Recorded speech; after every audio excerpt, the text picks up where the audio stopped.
जय मसीह यहाँहरूलाई सुसमाचार टिभीमा प्रभु येशू ख्रीष्ट हाम्रो महान पुजारी हुनुहुन्छ। उहाँ बाइबलमा यसो भनिएको छ, अघिका पुजारीहरू धेरै सङ्ख्यामा थिए किनकि मृत्युले तिनीहरूलाई कार्यमा लागिरहन दिँदैनथ्यो।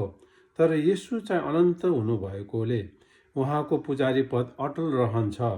फलस्वरूप उहाँद्वारा परमेश्वरको नजिक आउनेहरूलाई उहाँले सदैव उद्धार गर्नुहुन्छ, किनभने तिनीहरूको निम्ति मध्यस्थकर्ताको प्रार्थना चढाउन उहाँ सधैँ जीवित रहनुहुन्छ। उहाँ अति पवित्र, दोषरहित, निष्कलङ्क, पापीहरूबाट अलग र स्वर्गभन्दा पनि माथि उचालिएको हुनुहुन्छ। अरू प्रधान पूजाहरू जस्तै पहिले आफ्नै पापको निम्ति त्यसपछि मानिसहरूको पापको निम्ति उहाँले दिनहुँ बलिदान चढाइरहनु पर्दैन। आफैलाई अर्पण गरेर उहाँले यो काम सधैँको निम्ति एकैपल्टमा पुरा गरिदिनुभयो, ताकि प्रभु येशू ख्रीष्ट महान परमेश्वरको दाहिने हातमा विराजमान हुनुहुन्छ। आमेन।